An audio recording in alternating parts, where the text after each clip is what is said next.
Hey everyone, Matt here from Docs Running, and today we're going to talk about a lacing technique to open up the forefoot for people that find a shoe to have too narrow of a front. Now, the reason I'm sharing this with you is back in the day, this whole website started with me working in running stores in Portland, Oregon, first starting at Fit Right Northwest and then moving to Foot Traffic.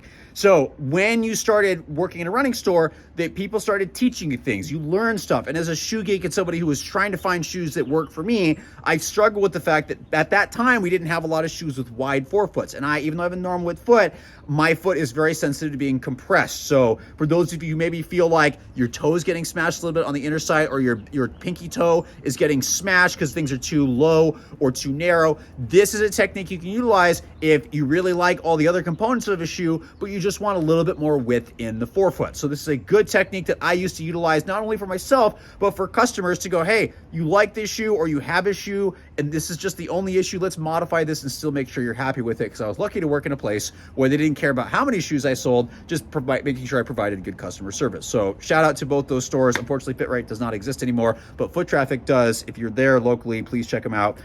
It's a great place. So how to increase that? So one of the things you might not realize is all these laces on here on shoes you can modify. You can take these out, you can change what they're doing, and over the next couple months I'm actually going to share some videos of some other techniques, but I thought widening the forefoot would be the first thing we talk about. Now, so this is the Anta C202. It's a racing shoe from them that is, to be honest, supposed to be for marathon. It feels more like a 5K, 10K shoe. I found it to be fairly snug and narrow throughout, and I've actually really enjoyed it for some faster speed work, but I just needed a little bit more room. So to do that, what you're going to do first is you're going to unlace the shoe all the way except for the very end here. Your first step is whenever you modify the lacing, make sure, take both laces and extend them out. Make sure they're the same length, because you'll find that out later. If you screw this up, there's too much length on one side. It's annoying. Then you have to redo it. So make sure the length of the laces is equal. Once you do that, to widen this up, normally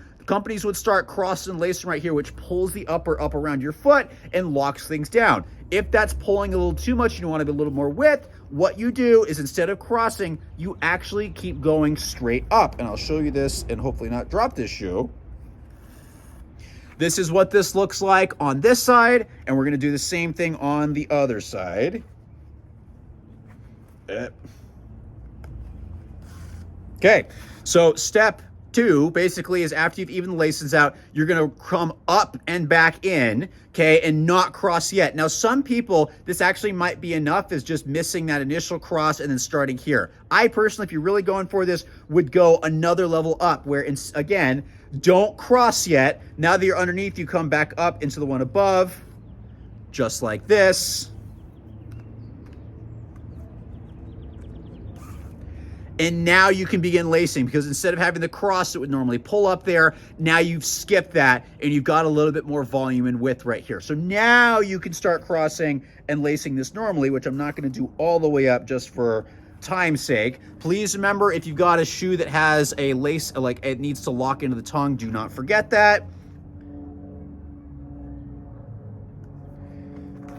And there we go. Now you've started this normally, you'll continue all the way up, but that is how you widen the forefoot, by continuing the laces up instead of crossing them immediately. So this will open room specifically in the forefoot and a little bit in the toe box. There is a slight consequence to this, is if a shoe fits short, when you pull it more here like this, it's gonna shorten the shoe up just a teeny bit. It's not usually terrible, but don't be surprised if it fits just a tiny bit shorter, because that width has got to come from somewhere. But most of the time, you hopefully are choosing a shoe that has plenty of width, and it should fix the issue. So doing this in this shoe, which has been fun, again, like 7.4 ounces for men's size 10, which is like basically the same as the Vaporfly in my size 10. Really fun shoe, really good snappy shoe from Anta that we're gonna have a full review of soon. I just needed a little bit more width to make this bearable. And again, the upper is broken and gotten a little bit better, but for those of you who want snug fit, this is definitely going to be it. But if you're still interested in it and you want a little bit more room, you can use this lacing technique. This technique also works on any shoe that has laces, so any training shoe, lightweight trainer, anything out there can be used to widen this up. Really good, as I said before, for people that feel like, hey, too much pressure on the pinky toe or the inner side, and you just need a little bit more room up there.